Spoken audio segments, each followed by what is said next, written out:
Fala pessoal, tudo certinho? Eu sou o professor Samuel Cunha e hoje temos mais um episódio do Conexão MQ, o podcast da Escola Mário Quintana. Fica ligado após a vinheta.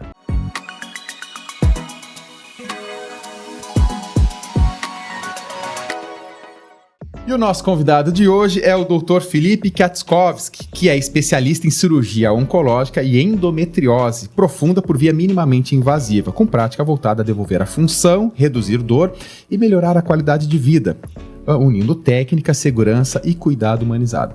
Dr. Felipe é formado aqui na Universidade Federal de Pelotas, tem residência em cirurgia geral, também em cirurgia oncológica e mestrado em cirurgia. Então, Dr. Felipe, prazer recebê-lo aqui. Conta um pouco mais da tua formação, tanto da parte do ensino fundamental, ensino médio, até a tua escolha na medicina e teus estudos aí nessa área. Bom, prazer muito grande estar aqui na escola que hoje acolheu meus filhos. Meus filhos estudam no Mário Quintana, então é um prazer muito grande estar participando desse podcast.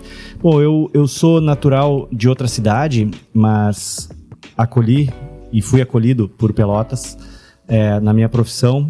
Fiz meu ensino fundamental em Santa Maria, onde meus pais moravam na época, né? E acabei fazendo a minha escolha do vestibular pela Federal de Pelotas, cursando todo o período aqui. E acabei fazendo a minha residência em Curitiba, em cirurgia geral. Acabei ficando em Curitiba fazendo mais 3 anos de cirurgia oncológica. E acabei sendo convidado para ficar no serviço. E montamos um novo serviço na cidade de Campo Largo, região metropolitana de Curitiba, onde surgiu um novo hospital. E a gente construiu um serviço de oncologia com residência, quimioterapia. E acabei trabalhando um bom tempo lá, foram acho que 11 anos naquela região, até que a gente decidiu voltar para os pagos, né? Então voltamos a Pelotas, bem na época da pandemia, e a gente começou a trabalhar aqui. A minha esposa é pelotense, né? Então ela é dermatologista, é da cidade. Ficou com saudades do pago e resolveu voltar, então foi uma escolha muito feliz, porque a gente voltou bem numa época de pandemia, 2019 ali, a gente no final de 2019 voltamos, e aí a gente resolveu ficar por aqui e lançar a nossa âncora aqui mesmo. Uhum. Aí tu cursou a medicina. Eu sabe que eu também voltei para Pelotas, eu saí, voltei, e o Rafael, que estava aqui no podcast anterior, também, a Pelotas tem um imã, assim, para quem sai, no caso da tua esposa também. Mas, enfim, Felipe... E deixa eu só pegar um gancho, assim, o Rafa nem sabe disso daí, mas ele morou em Barcelona com um cara que foi meu amigo de infância, assim, meu colega de colégio. Ele nem sabe, eu vou encontrar com ele, eu encontrei com ele agora na passada, mas quando eu encontrar novamente com ele, eu vou comentar sobre isso. Ele morou com um grande amigo meu, assim, que legal. E ele nem sabe disso daí. É, conexão, né, tia? Conexão MQ. Conexão MQ, tá aí. Felipe, me conta assim, daí tu entra para a Universidade Federal de Pelotas. Quando a gente entra para medicina, acredito eu que seja algo que tu ainda não sabe bem o que tu quer, porque tu vai passar por 6 anos de diferentes conteúdos. Quando é que tu decidiu falar, vou estudar oncologia? Então, uma coisa eu sempre soube que eu queria ser cirurgião. Então, eu venho de uma família de cirurgiões, né? Meu pai é cirurgião, meus primos são cirurgiões. Então, quando eu passei no vestibular, fiquei um tempo, a faculdade teve algumas greves, teve 2 greves logo no início, assim.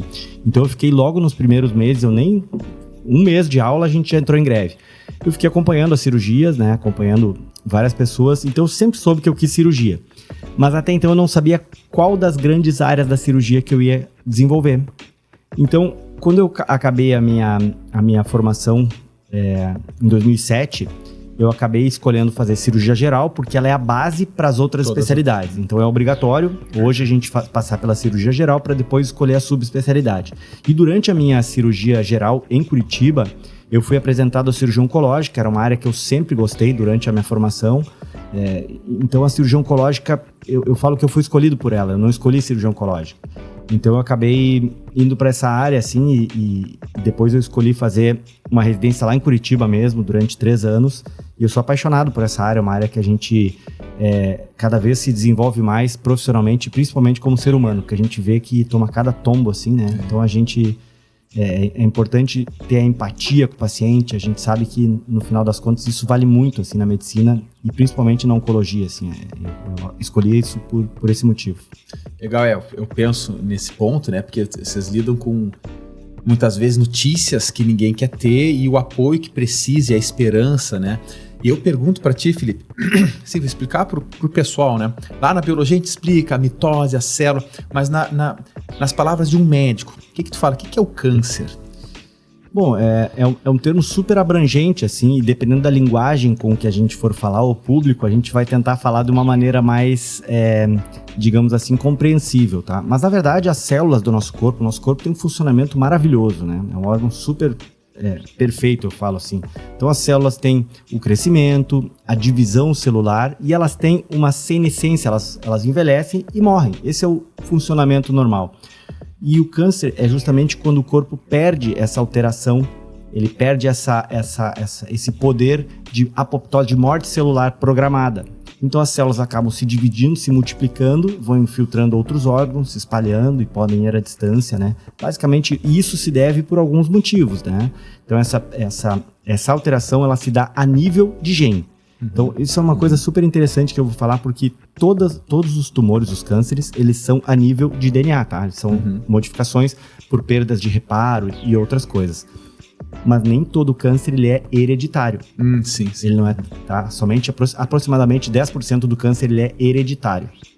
Mas todos eles são por alterações de DNA. E essas alterações se dão desde de alterações por irradiação, alterações de radiação externa, máquinas de radioterapia, por exemplo, que te dão alteração, obesidade, sedentarismo, alimentação, embutidos, né? Hoje o nosso mundo está cada vez mais com alimentos ultraprocessados. Então isso pode, com o passar dos anos, esse acúmulo de alterações, dão pequenas alterações dos teus genes de reparo e eles acabam perdendo esse reparo e acabam perdendo essa chance da célula morrer organizadamente e acabam se proliferando, né? Eu costumo falar que se a gente cortar o rabo de uma lagartixa, ele cresce até um momento e não vira um rabo de jacaré. Porque a célula vai crescer parou até aqui. Ali. E no câncer ela cresce e perde essa noção, ele vai crescer desordenadamente. Não anda mais. Pô, legal, ele falando assim, já me imagino eu lá dando aula, porque a gente explica isso em aula, os pontos de checagem da intérfase, da mitose, tudo aquilo ali, e realmente o que tu falou, assim, muito legal o que tu falou. E aí, tu puxou o gancho sobre a questão do gene, né? Que uma mutação no gene pode encadear essa proliferação celular, enfim, descoordenada. E aí me lembrei um caso, e aí, bom, tu vai ter muita propriedade para me falar, da Angelina Jolie, que ela não tinha câncer de mama, mas parece que o histórico da família dela tinha mãe, tia, e ela optou na época por remover o tecido mamário, botar prótese, né, para evitar um futuro câncer de mama. É um caso super emblemático, né? É um caso que toda essa época de Outubro Rosa ou algum podcast sempre perguntam, porque realmente foi um tema que surgiu através dela, mas já existe há bastante tempo esse estudo de mutações genéticas que tem uma predisposição a desenvolver o câncer de mama. Então, como eu te falei, aqueles cânceres hereditários, né, que são aproximadamente 10%, eles têm sim uma alteração genética conhecida. E nós temos dois grandes grupos, que foi o que a Angelina Jolie pertencia, que são as mutações de BRCA1 e BRCA2, que tem uma predisposição maior não só a câncer de mama, mas também câncer ginecológico, né, e outros tipos de câncer. E ela tinha essa mutação presente. E o que isso significa? Que tem uma alta penetrância, ou seja, a chance dela desenvolver o câncer até a velhice era muito grande. Isso justifica fazer uma cirurgia profilática, desde que ela tenha lá a prole constituída, para não fazer uma esterectomia sem a prole, né? Fazer uma cirurgia adenomastectomia profilática, ou seja, retirar toda a glândula mamária sem precisar tirar pele, auréola, mamilo, né? Então essa que foi feita a cirurgia para ela, e assim é feito até hoje. São as cirurgias redutoras de risco. Fantástico. Deixa eu perguntar e falar também, né? Porque todo mundo na família tem casos assim que, enfim, porque o câncer hoje, na minha visão, é a doença que mais assusta. É justificável isso? As pessoas realmente têm que se assustar? E qual é o contexto? Na verdade, o que assusta é o incerto, né? A insegurança de você não saber onde está pisando, né? E o câncer é justamente, nós temos... Todo mundo tem um exemplo. Nossa, mas o fulano teve e foi uma doença assim, assada, morreu super rápido, ou o fulano teve, fez quimio e ficou bem. Cada um tem um exemplo pessoal e isso traz um conceito, um preconceito. Então, quando a pessoa tem um diagnóstico lá, faz uma biópsia e acaba pegando o resultado, cai o chão. Realmente, assim, tu tá pisando no lugar incerto, não sabe o que vai ser. E a pergunta é, o que vai ser de mim? Por que eu? Por que aconteceu isso comigo? Então, essa incerteza, essa insegurança é o que traz muito medo. né? Isso, na verdade, pelos exemplos e pela incerteza do que vai ser. Por isso, uma equipe bem competente, uma família boa por perto, se agarrar aos amigos, né? E fazer todos os protocolos certinho. Hoje as doenças são muito bem estudadas, elas têm protocolos. Por isso que uma equipe multidisciplinar, ninguém trata sozinho, e uma equipe, eu digo assim, consciente, uma equipe que entenda o teu ponto de vista, né? Que te guie nesse tratamento. É super importante. Não dá para tratar de qualquer maneira. Depois que começa a construir o tijolinho errado no início, é muito difícil consertar o prédio quando ele está lá em cima. Entendi. Então é importante, no início do diagnóstico, procure uma equipe especializada, vai atrás e se embase, principalmente na equipe multi ali, nutricionista, já procure uma fisioterapeuta especializada, um psicólogo para te trazer aquela segurança, para você discutir os teus medos, teus anseios, né? Porque às vezes a gente acaba por insegurança, eu não vou tratar, não vou fazer nada. E é um câncer curável. E aí você perdeu o time, porque o câncer não vai abandonar a pessoa, mas às vezes a pessoa por desconhecimento e ignorância acaba, não vou tratar, não vou fazer nada. E acaba perdendo o time de curar. Até pelaquela ideia que, há 30 anos atrás o tratamento era muito menos eficiente do que hoje. 10 anos atrás. 10 anos, imagina.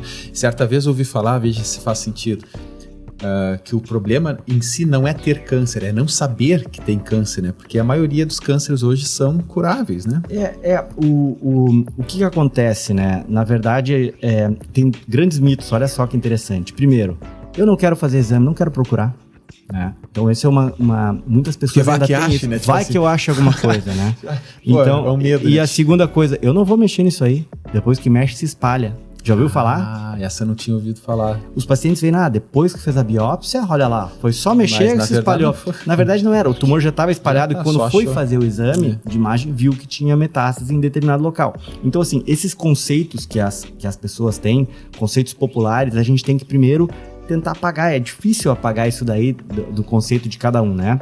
Mas assim, a insegurança tem que discutir, botar na mesa hoje do especialista, né? Por isso as consultas oncológicas hoje não podem ser consultas de 15, 20 minutos. A primeira consulta você tem que abordar muita coisa com o paciente, trazer segurança para ele e principalmente trazer uma perspectiva de tratamento. Colocar na mesa assim, olha, a nossa linha de tratamento vai ser essa aqui, ó, vamos por esse caminho. Para a pessoa tranquila, opa, eu tenho um chão, eu tenho uma saída, né? E hoje, mesmo os tumores metastáticos, alguns deles têm doença controlável que a gente torna crônica. Eu atendi um paciente recentemente em outra cidade que veio para uma segunda opinião, não é a minha área de atuação, ele tem um câncer de próstata metastático e ele foi desenganado por um colega, na verdade um médico do posto de saúde, falou, olha, o senhor... E o paciente desistiu do tratamento. E hoje o câncer de próstata, mesmo metastático, ele pode se tornar uma doença crônica. E esse paciente pode morrer de outras coisas que não do câncer de próstata. Que nem uma diabetes, que é uma doença crônica. Exatamente. Então, a tendência hoje é tornar um câncer uma doença crônica, né? Porque o termo cura é muito forte no ponto de vista assim, olha só, está curado, não precisa mais voltar no médico, resolveu o seu problema. Mas não é bem assim, a gente tem que fazer esse acompanhamento, ele tem chance de recidiva, a gente tem que fazer exames de controle muito rigorosos. Se ele voltar, a gente consegue outro tratamento e outro, a gente consegue tornar essa doença crônica para muita doença. Isso tudo depende, como tu falou, do diagnóstico precoce. Comentou agora, né? Eu não quero saber se tenho. Mas se faz exames de controle, você consegue identificar ele numa fase mais precoce. Ainda sem sintoma, digamos assim. E a chance olha só que interessante, o termo prevenção, né? Se botar no dicionário lá, o que é prevenção? É o ato ou efeito de prevenir.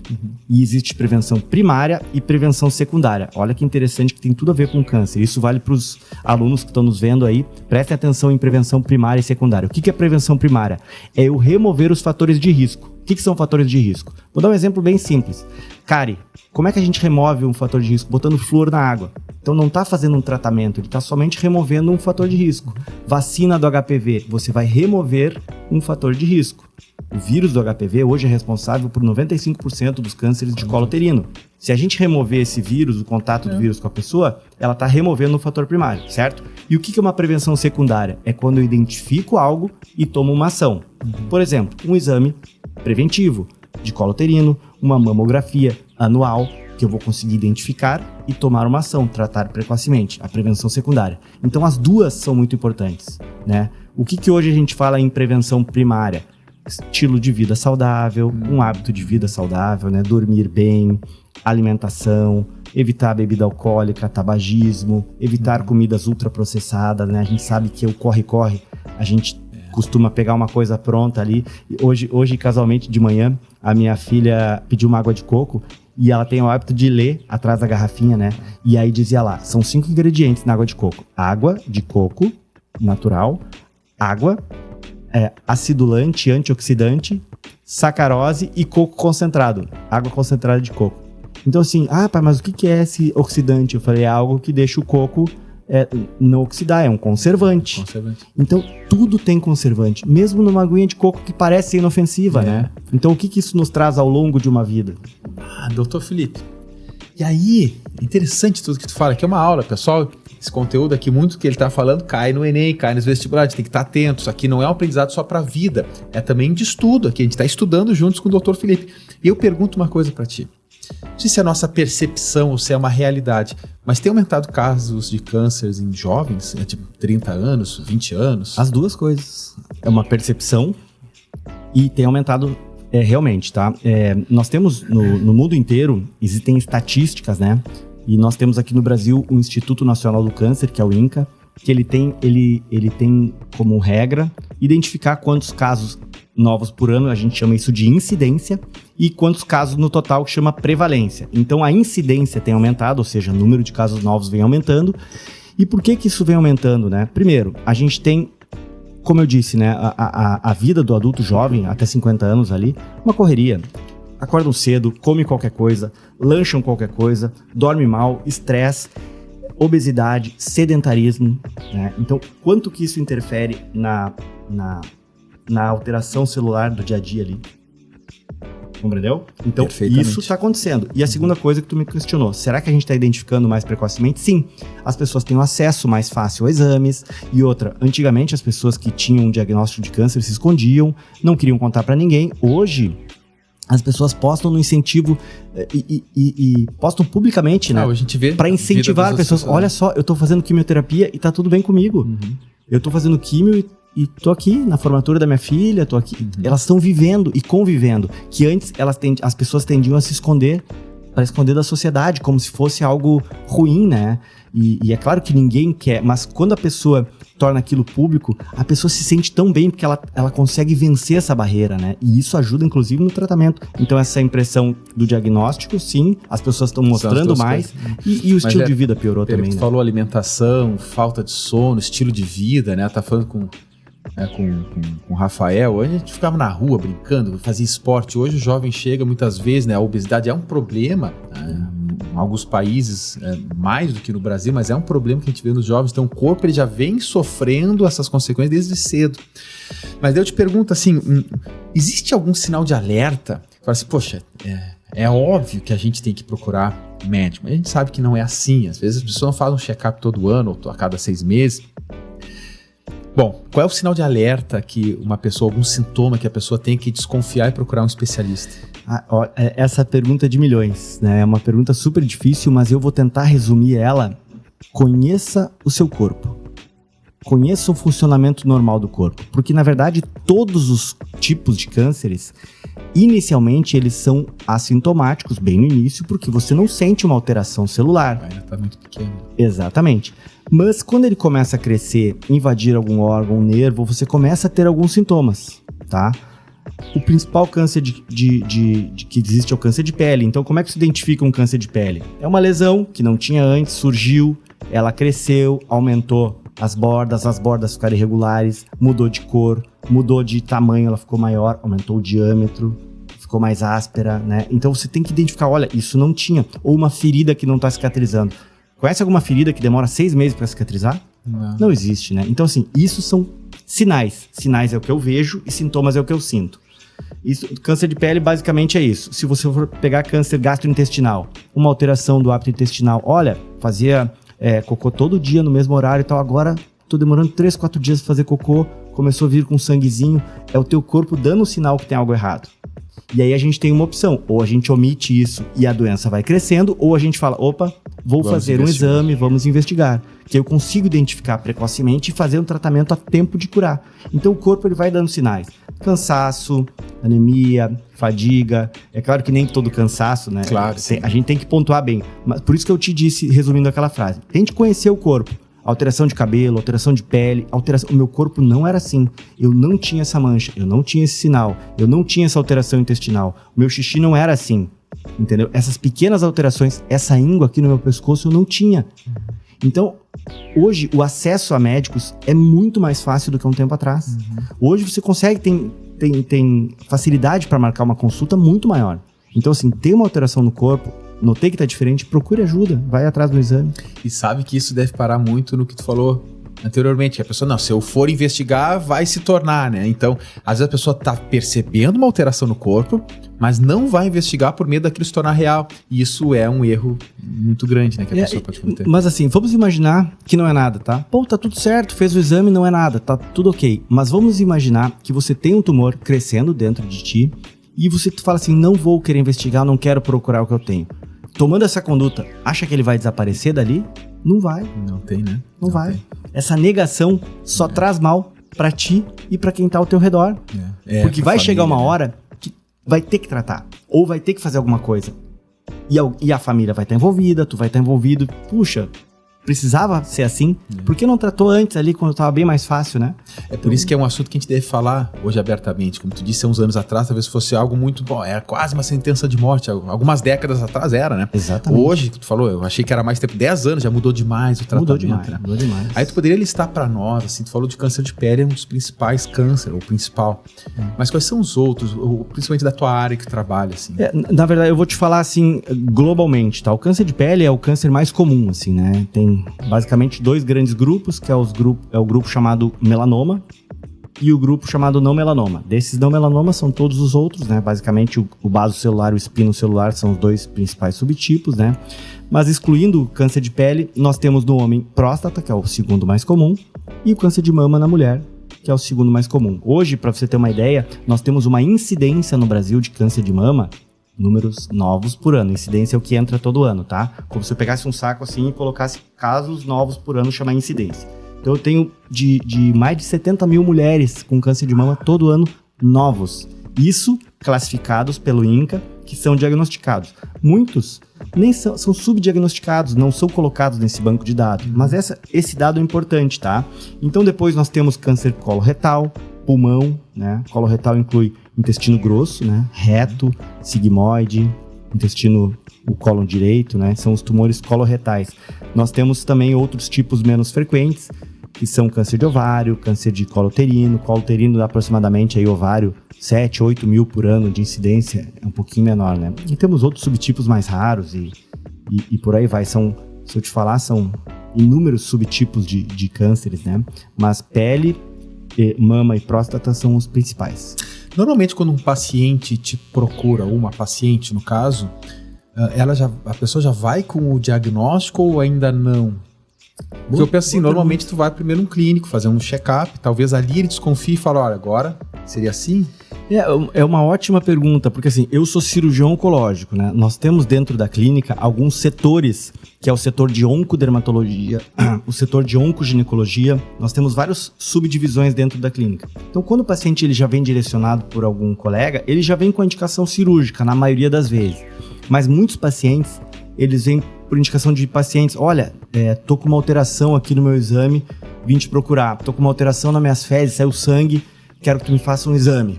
Né? Então, e é muito legal isso porque hoje a gente consegue dar uma abertura para o paciente para ele chegar sem medo, sem receio, né? Eu nunca vou esquecer quando eu atendia lá em Curitiba e eu tinha um professor que nos ensinava a atender. E os pacientes sentadinhos, humildes, esperando de fora, às vezes vinham sem banho, saíam 3, 4 da manhã das suas cidades. E o meu professor de cirurgia chegava o paciente, você não tomou banho pra vir no médico, cheirando a galpão. Uma coisa bem grotesca, assim. Meu Deus. Galpão nem era, porque nem tinha galpão lá em Curitiba, né? Mas ele vinha assim com... E o paciente ficava receoso. Você não parou de fumar até agora? Já te falei. O paciente ficava acuado na frente do médico. E isso é muito ruim, porque o paciente, cara, pra que eu vou lá pro cara... Né? Então hoje a gente tem que abrir o braço pro paciente. Se ele tá te procurando, estenda a mão para ele, escute a queixa do paciente. Né? Então, se ele tá te procurando, não é de bobagem, né? Ele tá ali pagando uma consulta, investindo o tempo dele. Então, respeite o paciente, escute o que ele tem para dizer, e isso traz para o paciente também uma facilidade de procurar sempre que ele tiver essa pequena alteração que eu te falei, né? Muito bom. Vamos falar um pouco mais também, Felipe, sobre porque o HPV, tu falou, né? É um papiloma vírus humano, que é um principal causador, no caso. Então, é um câncer que pode ser evitado com a vacina. Hoje a vacina é para todo, porque teve uma época que era só para meninas em determinado. Isso aí. Hoje é para todo mundo. Veja só como eu falei anteriormente, né? As alterações celulares, elas podem se dar por vários motivos, inclusive por ações virais. E é muito comum, o papiloma vírus humano, ele ataca lá a membrana basal e acaba fazendo as alterações pré-malignas até desenvolver o câncer de colo uterino. Hoje ele é responsável por mais de 95% do câncer de colo uterino. Então a gente sabe a causa e a gente sabe que tem uma vacina que faz com que a mulher não tenha contato com esse vírus, não tendo esse fator de risco.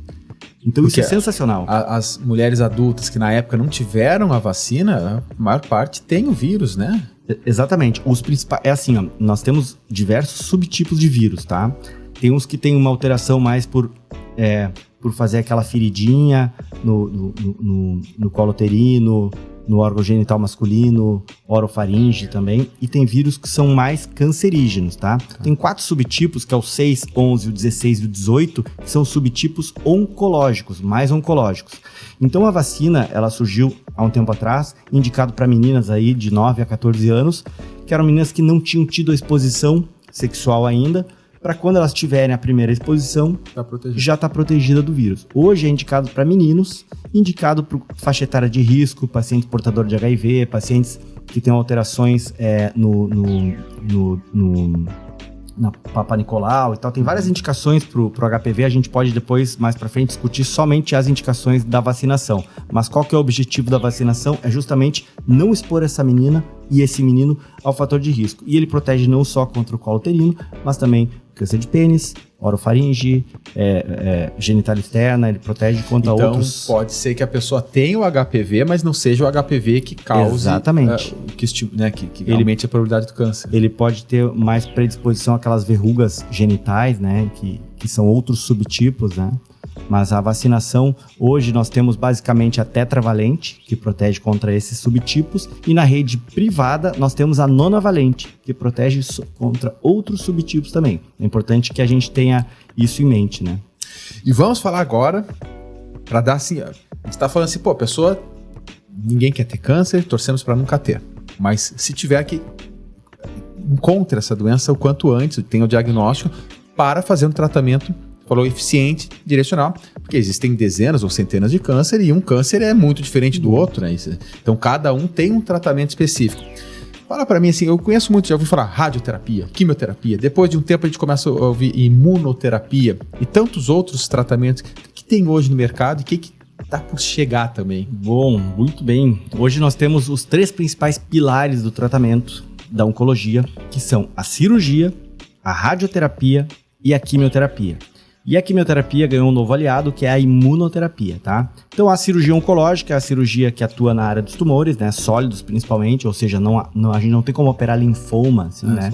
Leucemia, né? No sangue. Então, são tumores hematológicos, né? Mas a cirurgia, ela é um papel fundamental nos tumores sólidos. A radioterapia, ela tem um efeito local. Para alguns tumores, ela é o principal tratamento associado à quimioterapia. A radioterapia joga diretamente. Tem um efeito local. Então, a cirurgia eu faço efeito local, na área do tumor. A radioterapia, um efeito local. Ela pode ser usada neoadjuvante, ou seja, antes de algum tratamento, ou adjuvante, que é após um tratamento. Por exemplo, eu faço uma cirurgia e a margem ficou ali duvidosa, ou seja, olha... Vamos fazer uma proteção nesse local. Talvez ainda tenham células ali. Que esse tumor não volte. Ou, alguns tumores a gente sabe que só a cirurgia tem um benefício, mas quando associado à rádio, o resultado é muito melhor. Tá? Então, o que a gente faz? A gente usa a radioterapia para ter esse efeito local. Ela não atua sistemicamente, ou seja, ela não atua no cérebro, no pulmão, de um modo... Como a quimioterapia. E a quimioterapia é justamente essa medicação, essas medicações que podem atuar no corpo inteiro via corrente sanguínea, via corrente linfática e tudo mais. E nós temos a imunoterapia, que é um aliado mais recente, que não deixa de ser um tratamento também quimioterápico, tá? Que ele ajuda, ele usa o nosso corpo, a imunidade do nosso corpo como aliado. Por isso que a imunoterapia hoje, ela tem melhores resultados quando a pessoa tem um hábito de vida saudável, quando tem alimentação saudável, quando ela está desinflamada, ela tem um efeito muito melhor. Por isso é importante, durante o tratamento, você ter essa equipe multi aí para te ajudar nisso. E todos esses tratamentos são oferecidos também publicamente pelo SUS? Não necessariamente. Isso é um ponto super... Não, a resposta é não, tá? Já vou antecipar. Mas o SUS hoje, ele contempla muitos tratamentos. Diz que é muito bom o tratamento oncológico. É muito bom, você tem um tratamento muito bom. O cirurgião que trabalha no SUS também trabalha na rede privada, então ele não é diferente, né? Então, só que alguns tratamentos de ponta a gente não tem. Então, o cardápio, que eu costumo dizer do SUS, ele é um pouquinho menor. Ele é um cardápio que tem muita coisa, você vai sair muito bem servido, mas ele não tem algumas coisas diferentes. Tá? Então, alguns pacientes podem fazer o tratamento pelo SUS e eventualmente procurar uma clínica privada para fazer uma determinada imunoterapia, se tiver indicação, por exemplo. Ou mesmo conseguir via judicial, por exemplo. É possível. Certo, então, botando... É que eu não sei se aplica a pergunta que eu vou fazer para ti, se aplica isso na área de vocês. Mas não existe, então, necessariamente, a quimio é melhor, a rádio vem depois, né? Porque depende, né? Não, depende. Cada tipo de câncer, ele tem as suas particularidades. E muitos pacientes vêm perguntando, eu quero fazer um PET scan, eu quero fazer radioquimio. Cada um responde de uma maneira. A gente já conhece o comportamento de cada tipo de câncer e as indicações, né? Nada vem da nossa cabeça, tudo vem de grandes estudos, de estudos observacionais, vem de estudos retrospectivos, prospectivos, caso controle. Então tem muito estudo para tudo que é tipo, para a gente identificar qual o melhor tratamento para determinado câncer, para determinado estadiamento. Então isso tudo é bem estudado e bem pontuado já através de guidelines, de guias que a gente segue pro tratamento. Pessoal, fala assim porque os nossos alunos, gurizada, que quer fazer medicina ou biomedicina, olha onde o estudo nos leva, né? O estudo nos leva... Hoje em dia, estava falando aqui o doutor, há poucos anos a gente tem tantas técnicas novas, então por isso que a gente fala, sempre tem que estudar. Porque não, talvez seja você o cientista próximo que vai descobrir, e aí que vem a pergunta que eu faço para ti. Vai chegar um dia, tu falou sobre, hoje em dia está muito próximo de tornar os cânceres, no mínimo, crônicos, não curáveis crônicos. Tu vai viver o resto da vida com ele, mas crônico. Mas vai chegar o dia que tu fala assim, isso aí é tomar um medicamento e vai curar, talvez com alguma edição gênica, alguma coisa. Tem alguma perspectiva nisso? Tomara que sim. E no câncer de colo uterino a gente já está vendo isso. Existe uma expectativa muito grande que a geração atual do Mário Quintana seja a próxima geração sem câncer de colo uterino. Porque a gente tem um fator de risco e a gente tem a vacinação. Então, assim, é uma geração que não vai ter câncer de colo uterino. Essa é a grande, digamos, não briga, mas grande luta pela cirurgia oncológica e pela ginecologia oncológica, é fazer com que essa geração entenda o papel da vacinação contra o HPV. Então, assim como nós temos isso, a gente tem entendimento de outras doenças, existe uma busca muito grande por entender o mecanismo de cada doença. A gente sabe que não é só ali na apoptose, não é no ciclo celular. Os níveis celulares estão cada vez maiores. Então, por isso, a biologia molecular hoje é mandatório no entendimento do desenvolvimento dos cânceres. Então, quem estuda a biologia molecular hoje entende cada pedacinho de célula, cada proteína de expressão na superfície da célula que pode atuar como um alvo. Então a gente consegue estudar isso para ter terapias melhores, para ter um entendimento melhor e quem sabe no futuro a gente combater o câncer com um comprimido, com medicação super simples assim, né? Desde que tenha esse entendimento. Tá, a importância do estudo.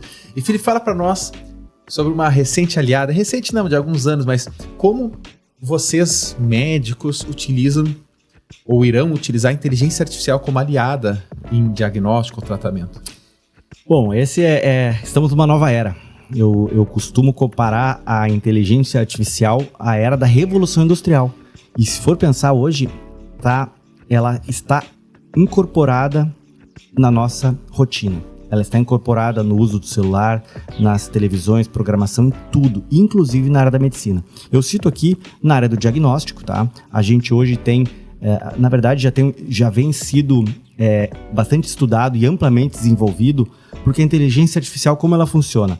A gente precisa ensinar a máquina, o computador, a programar o que é certo e o que é errado, tá? Então, existe o Learning Machine, que é ensinar a máquina, e o Deep Learning, quando a gente tem um número grande de informações, e aí depois ela tem outros processos, né?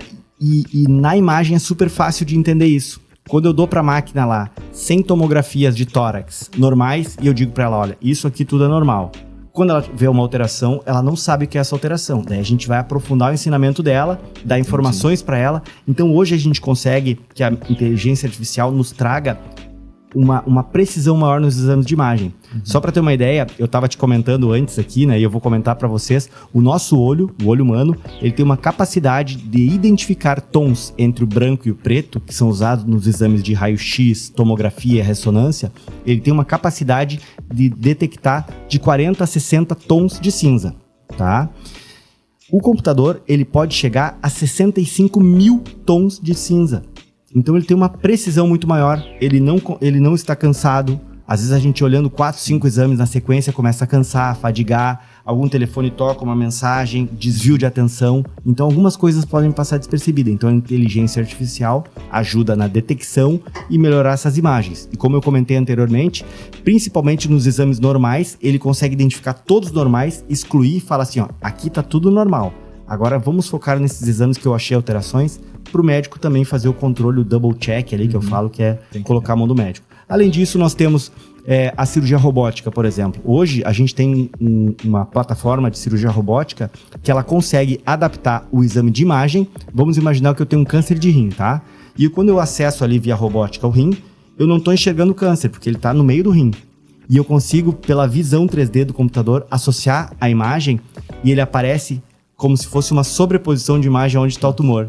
E eu consigo operar com a máquina, né? com o robô circundando aquela área, sabendo que o tumor está ali pela sobreposição de imagem. Absurdo. A inteligência artificial faz isso. A inteligência artificial, ela está presente, inclusive, na detecção de lâminas de células. Por exemplo, hoje, áreas remotas do nosso continente, do mundo inteiro, por exemplo, a África está desenvolvendo um exame de autocoleta de colo uterino para identificar. E como é que as mulheres coletam no próprio colo uterino, colocam numa lâmina e o computador faz a leitura se está alterado ou não. Meu Deus. Então a inteligência artificial está ajudando, inclusive, áreas remotas, né? Esses programas de ajudar comunidades mais carentes, assim, no mundo inteiro.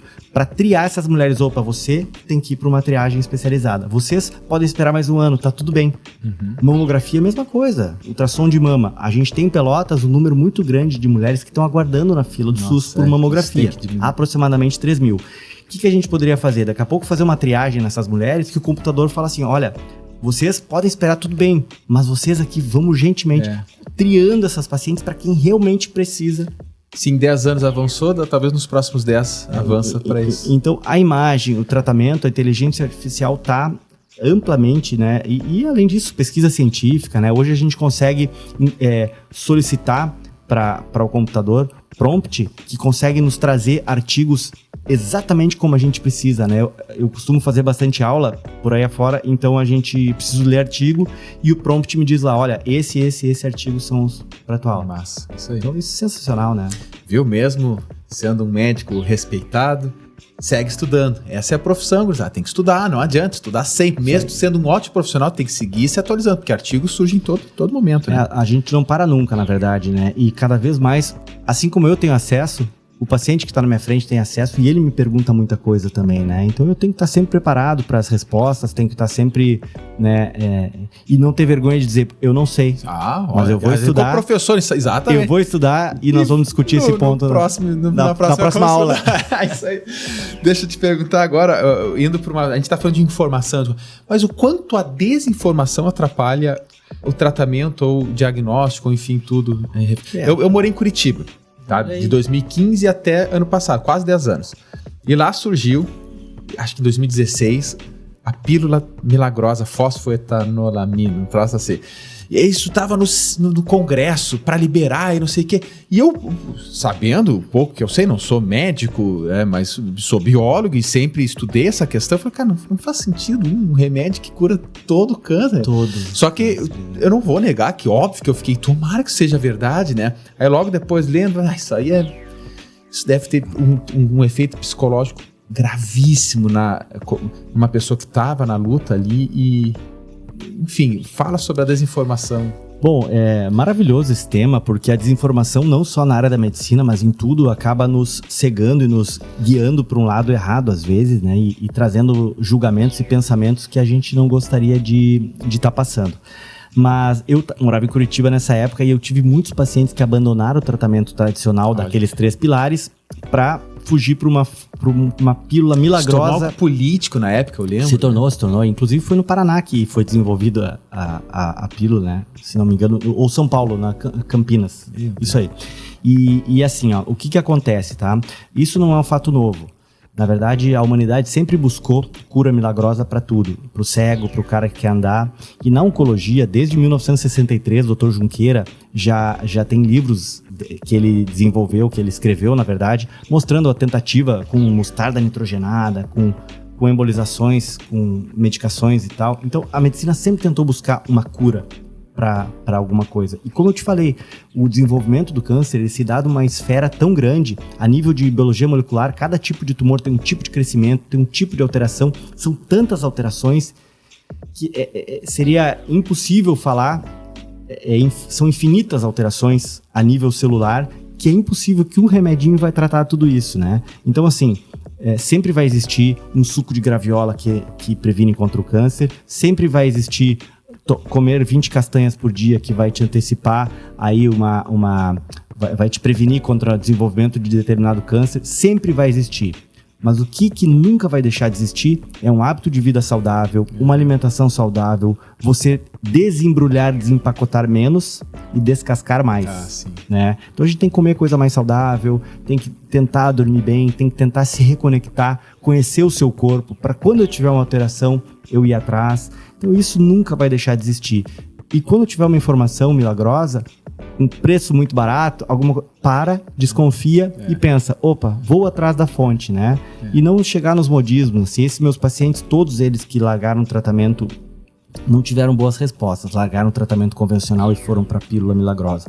Agora eu costumo dizer, se você quiser comer casca de árvore porque lá um indígena falou que é muito bom, me fala o que é.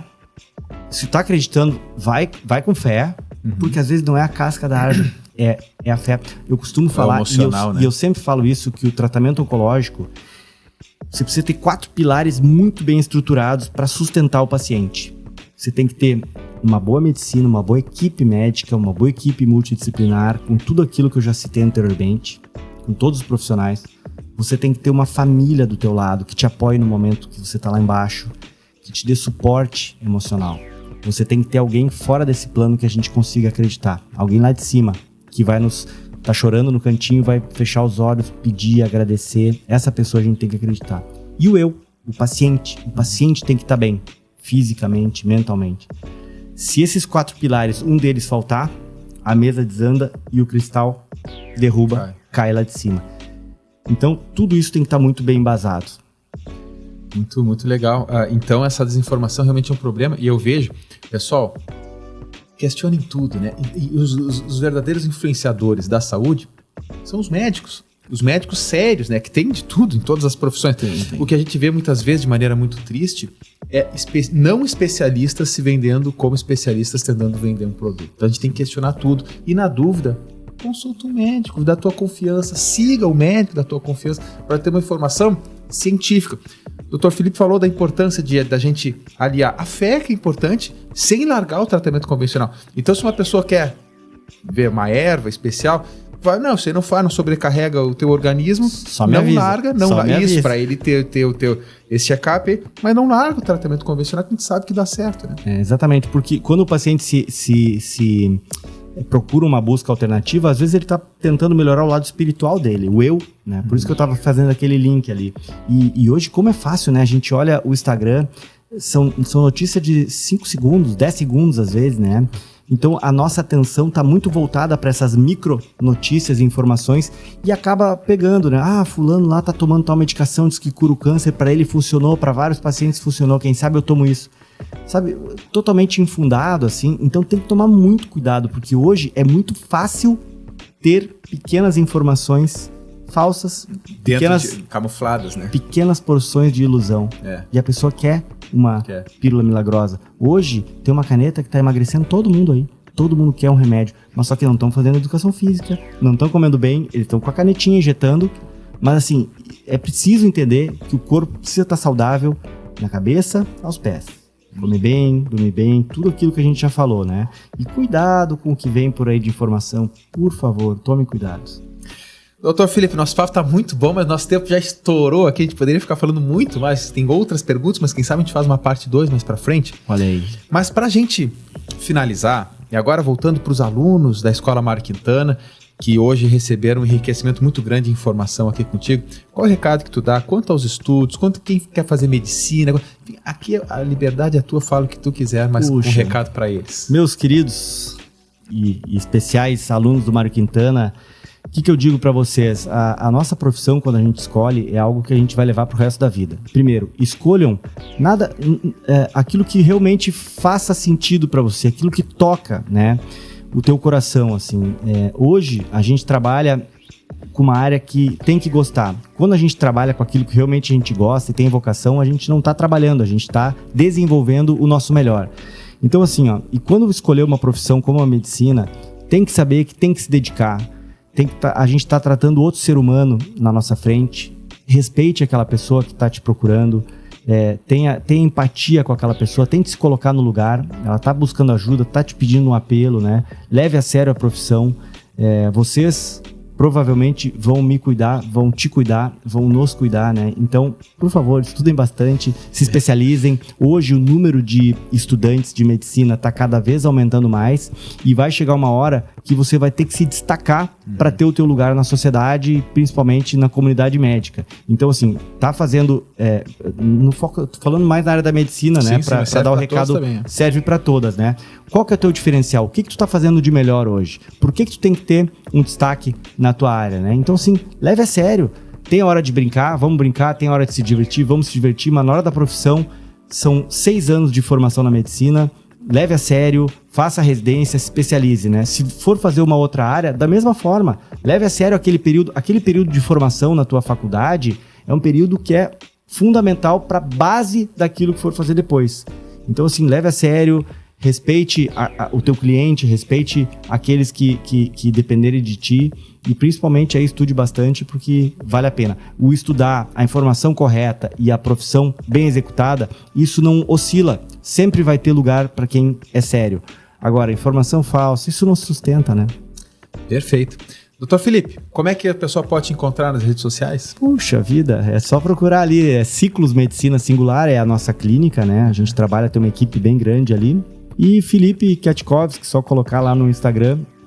Sempre tem informação, eu tento fazer um Instagram leve, assim, postando um pouco da nossa rotina em cirurgia, tentando não mostrar nenhuma imagem muito grosseira, mas falando um pouco de algumas curiosidades e dúvidas, né? De uma forma bem leve, assim, sem agredir visualmente nada, assim, tento colocar coisas bem sutis ali. E ficam convidados, se alguém tiver alguma dúvida, quiser seguir alguma pergunta, aí pode mandar pela rede social lá que eu tenho o prazer de responder a todos. Obrigado, parabéns pelo excelente trabalho que tu faz. Obrigado eu. E vocês assistiram mais a um episódio do Conexão MQ. Se vocês não conhecem, não são inscritos no nosso canal, nas nossas redes, Mário Quintana, estão convidados a fazer parte da família. Até o próximo episódio.